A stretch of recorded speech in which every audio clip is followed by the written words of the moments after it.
Meus amados, paz seja convosco, sejam todos bem-vindos. Hoje nós traremos um vídeo e falaremos de um lugar especial dentro de Israel, que foi palco de alguns milagres, de algumas situações importantes no ministério de Jesus. Falaremos sobre os feitos de Jesus no mar da Galileia. Mas antes de nós entrarmos no estudo sobre esse lugar tão fascinante, eu quero te fazer um pedido especial. Apoie o nosso canal, curtindo o vídeo aqui embaixo, colocando comentários, que seja um comentário mais curto, um simples emoji, mas esse comentário nos ajuda muito a fazer o nosso canal crescer, alcançar mais pessoas, tá bom? Passando aqui para o estudo, quando nós falamos sobre o Mar da Galileia, na verdade o Mar da Galileia era conhecido por 3 nomes diferentes: o Mar da Galileia, o Mar de Tiberíades e o Lago de Genezaré. Esse mar, na verdade, era um lago de água doce, mas por devido à sua grande extensão, porque era o maior rio de água doce que tinha em Israel nesse tempo, e também pelos locais as cidades que ele margeava, que ele costeava.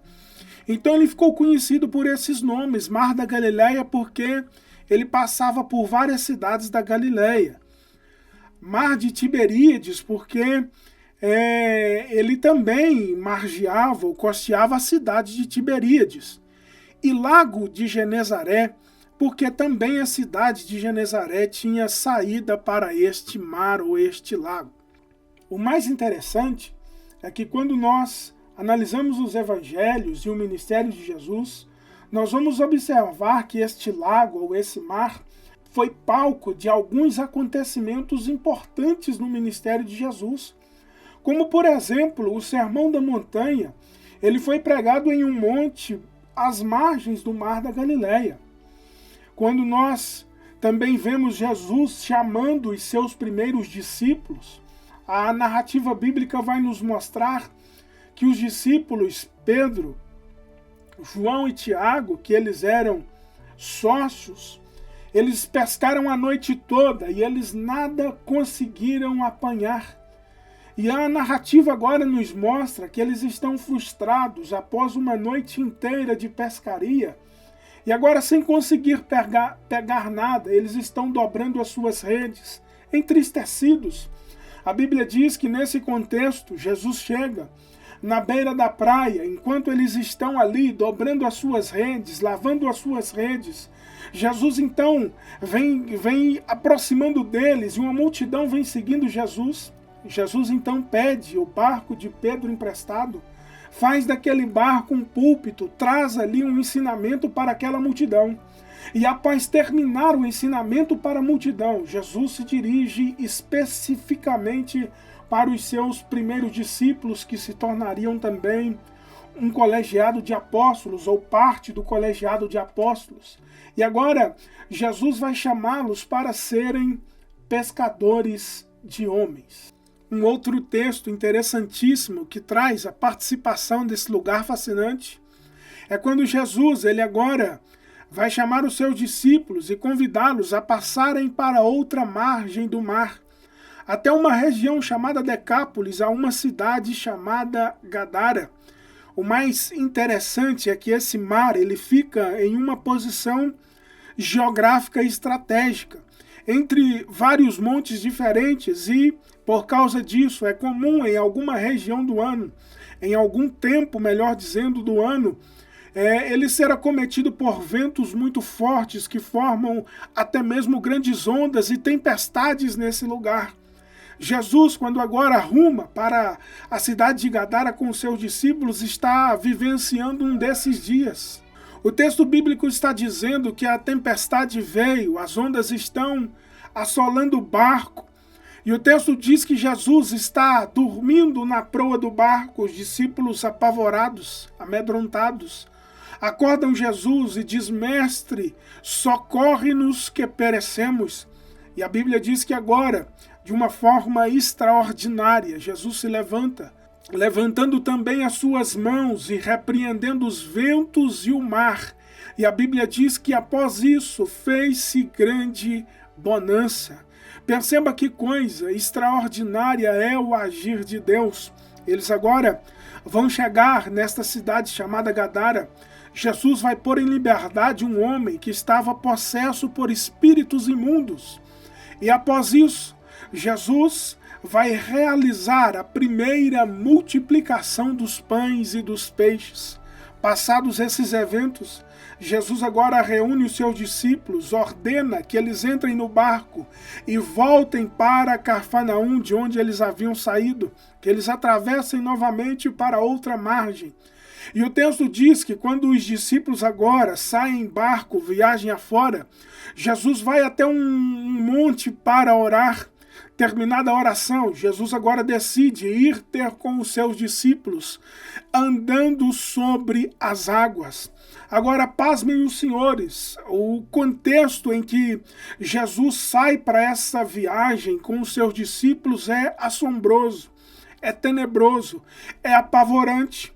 Os discípulos, Israel, recebeu a notícia de que Herodes, o tetrarca, havia mandado cortar a cabeça de João Batista no cárcere.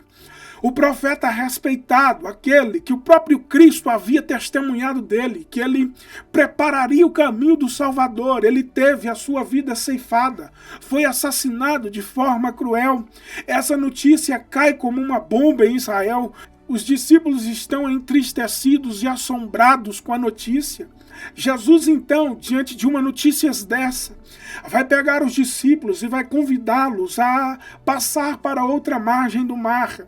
Na ida, já narrei para os irmãos, Jesus repreende os ventos e o mar e traz grande bonança. Na volta, Jesus anda sobre as águas e vem aquele texto épico onde os discípulos agora começam a gritar apavorados quando vê Jesus andando sobre as águas na direção deles. O texto diz que já era noite, eles não conheceram que era Jesus e gritaram com medo daquela situação. E agora, quando eles gritaram, Jesus vai dizer em alta voz, dizendo, não temas, sou eu. E quando Jesus diz isso, Pedro agora, que talvez era o mais afoito dos apóstolos, vai gritar para o mestre novamente, dizendo, se é o Senhor, ordena que eu vá ter contigo andando sobre as águas. Nós conhecemos a história, Pedro desce do barco, dá os primeiros passos, mas a Bíblia nos informa que ele, ao dar os primeiros passos, agora começa a olhar para a água, começa a olhar para o vento e ele começa a afundar. Jesus então o toma pela mão, o coloca de novo no barco. Nós percebemos, irmãos, nesse texto e nessas narrativas bíblicas, nós percebemos que Jesus quer nos mostrar algumas coisas. Primeiro, que nós não estamos isentos de receber notícias ruins. Os apóstolos aqui tomaram consciência que, apesar de estarem seguindo Jesus, apesar de Jesus ser o Filho de Deus e eles serem discípulos dele, eles não estavam isentos de receber notícias que não eram esperadas. Eles não eram isentos de receber notícias que às vezes entristeciam seus corações, traziam para os seus corações medo. Perceba que Jesus queria deixar bem claro que as notícias ruins, elas com certeza fazem parte da vida, mas Jesus também deixa claro que quando eles estão assombrados, amedrontados, apavorados com uma notícia que receberam, a qual não esperavam, nesse período de dificuldade, quando as ondas vêm, a tempestade se levanta, Jesus, por mais que pareça que ele está dormindo, que ele não está vendo, cedo ou tarde ele vai levantar para repreender os ventos e o mar e trazer bonança sobre as nossas vidas. Uma segunda coisa que Jesus começa a mostrar para os discípulos é que ele tem poder sobre todas as coisas. Por mais que seja grande a nossa dificuldade, por mais que seja grande a nossa frustração, ele tem poder de trazer sobre nós a bonança. Ele tem poder de trazer sobre nós o poder de andar sobre as águas, andar sobre as dificuldades. Ele deixa claro declaro: eu não vos deixarei isentos de dificuldades, todavia eu vou passar nas dificuldades com vocês, eu vou andar com vocês sobre as águas. Se vocês porventura perderem a fé, começarem a afundar, eu vos resgatarei. Quem sabe eu estou falando para alguém que recebeu uma má notícia. Quem sabe eu estou falando para alguém que recebeu uma notícia inesperada. Sua família foi amedrontada por essa notícia, a sua família foi afrontada por essa notícia e vocês ficaram contritos, vocês ficaram temerosos, mas eu venho dizer que a mão de Deus vem chegando para você.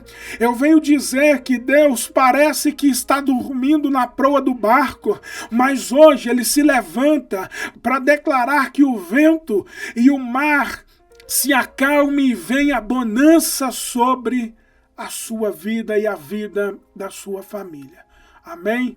Por mais que às vezes nós venhamos a viver dias maus, dias difíceis, o Senhor sempre estará conosco para nos ajudar.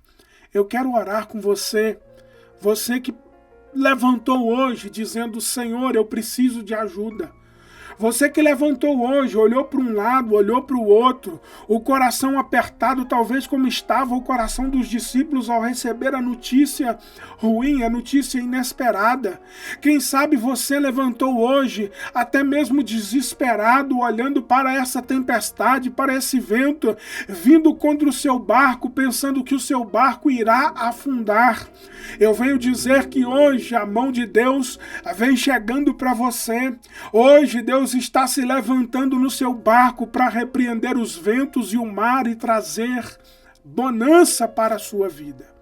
E se Deus não repreender os ventos e o mar, saiba que Ele vai te fazer andar sobre as águas. A direção de Deus hoje chega para a sua vida. A fé no seu coração hoje é multiplicada para que você possa entender que o seu Deus é maior do que todas as coisas. Volto a citar aqui novamente o filme do apóstolo Paulo. Ele faz uma analogia das mais incríveis que eu já vi na minha vida. Ele está falando em determinada parte do filme com um oficial romano. E agora, conversando com esse homem, ele pergunta: o senhor já navegou, velejou? Ele disse sim. Paulo então fala para ele: a nossa vida é como que pegarmos um bocado de água nas nossas mãos e levá-la no nosso rosto. E ela vai se esvaindo pelas nossas mãos. Assim é a vida do ser humano. A cada dia que passa, ela se esvai mais. A cada dia que passa, ela escorre mais pelos nossos dedos.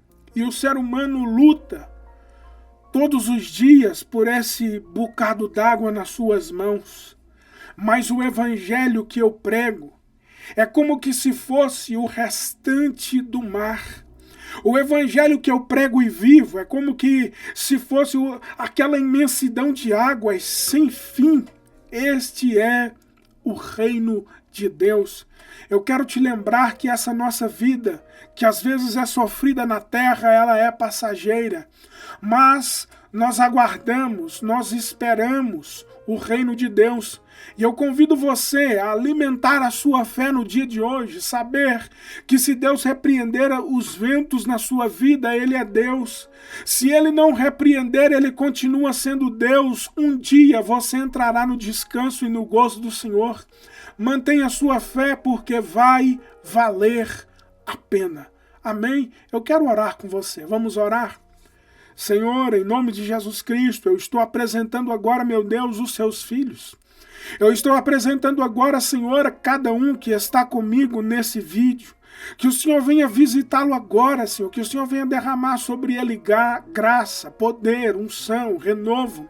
Que o Senhor encha o coração dele de fé, meu Pai.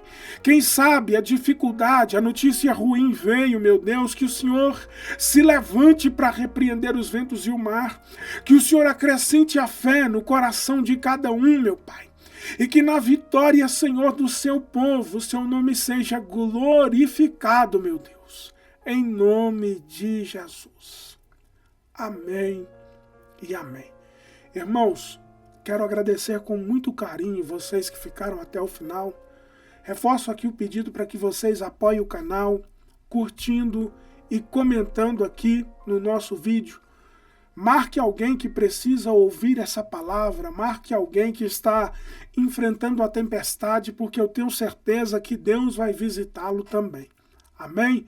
Deus abençoe vocês, até o próximo vídeo.